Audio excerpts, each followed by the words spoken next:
तो चलिए आज बात करते हैं जिंदगी के उस दौर की जो उलझा हुआ तो है पर बहुत यादगार भी है। टीनेज।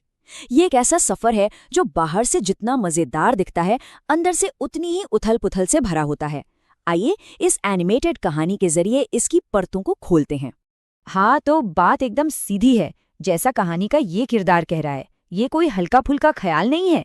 ये तो नोटबुक के आखिरी पन्ने पर लिखी सच्चाई है। और हम इसी बात को आज के इस विश्लेषण का बेस बनाने वाले हैं। अक्सर लोग सोचते हैं टीनेज, अरे बस उम्री तो है, गुजर जाएगी। पर क्या ये वाकई इतना सिंपल है? नहीं। इसके पीछे जो असली चुनौतियां छिपी हैं उन्हें अक्सर देखा ही नहीं जाता। चलिए पता लगाते हैं कि ये सिर्फ एक उम्र से कहीं ज्यादा क्यों है। ये वो दौर है जब बचपन की वो बेफिक्री वाली दुनिया एकदम से पीछे छूट जाती है और अचानक सब कुछ, मेरा मतलब है सब कुछ, एक साथ बदलना शुरू हो जाता है। और ये बदलाव सिर्फ बाहर नहीं होते बल्कि अंदर से भी इंसान को हिलाकर रख देते हैं। तो शुरू कहाँ से करें? चलिए इस सफर की सबसे बड़ी चुनौती से ही शुरू करते हैं। वो अंदरूनी बदलाव जो शरीर और दिमाग दोनों पर एक साथ असर डालते हैं। सबसे पहला और सबसे बड़ा बदलाव आता है सोच में। जहां बचपन में हर छोटी बड़ी बात परिवार से शेयर की जाती थी, अब वही बातें सीक्रेट बन जाती हैं। एक अपनी पर्सनल दुनिया बनने लगती है जिसमें या तो डायरी होती है या फिर कोई बहुत खास दोस्त। और आदतों का क्या?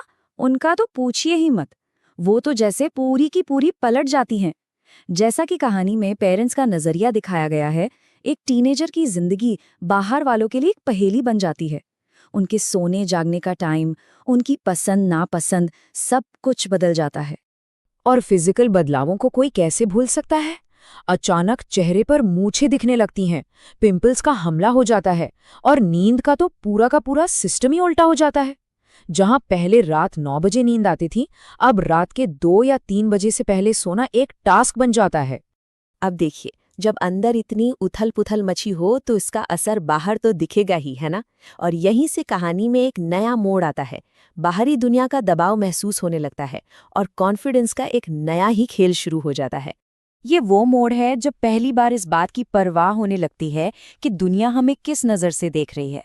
किसी की कही हर बात, हर नज़र सीधा दिल और दिमाग पर असर करने लगती है। और बस यहीं से शुरू होता है कंपैरिजन का वो जाल जिससे निकलना बड़ा मुश्किल है। हर किसी में कुछ ना कुछ ऐसा दिखने लगता है जो अपने पास नहीं है। अरे वो तो मुझसे बेहतर दिखता है, उसकी हाइट ज्यादा है, उसके कपड़े देखो, और उसके पास तो आईफोन भी है। जरा सोचिए, ये जो लगातार तुलना चलती रहती है, ये एक इंसान को आखिर कहाँ ले जाती है?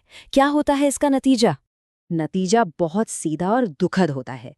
जो थोड़ा बहुत सेल्फ कॉन्फिडेंस होता है ना, वो भी धीरे धीरे बिखरने लगता है। इंसान खुद को हर मामले में दूसरों से कम समझने लगता है। और जब कॉन्फिडेंस कम होता है तो इंसान दूसरों में सहारा ढूंढता है।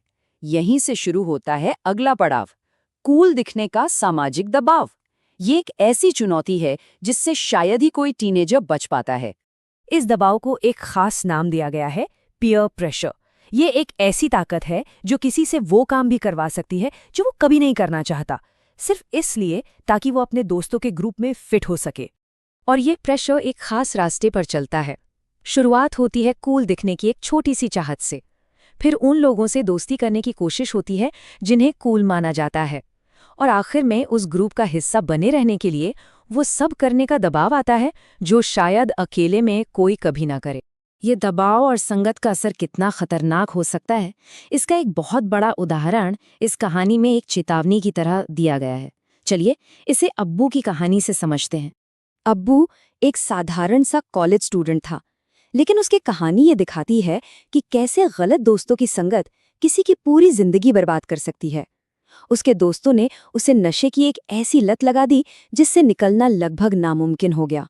अब्बू की कहानी से एक बात बिल्कुल साफ हो जाती है, बुरी संगत एक आग की तरह फैलती है। एक इंसान की गलत आदत पूरे ग्रुप को अपनी चपेट में ले सकती है। और टीनेज में तो ये असर बहुत ज्यादा होता है, क्योंकि इस उम्र में गलत आदतें बहुत तेजी से फैलती हैं। और इस पूरी कहानी का जो सार है वो इस एक लाइन में छिपा है। ये शायद इस पूरे विश्लेषण का सबसे जरूरी सबक भी है। दोस्त बहुत समझदारी से चुनने चाहिए, क्योंकि आखिर में इंसान वैसा ही बन जाता है जैसे लोगों के साथ वो उठता बैठता है। तो इन सारे बदलावों, दबावों और मुश्किलों को देखने के बाद मन में एक सवाल आता है कि इन सब में से एक टीनेजर का सबसे बड़ा संघर्ष आखिर है क्या? शायद इसका जवाब हर किसी के लिए अलग हो सकता है। ये एक सोचने वाली बात है।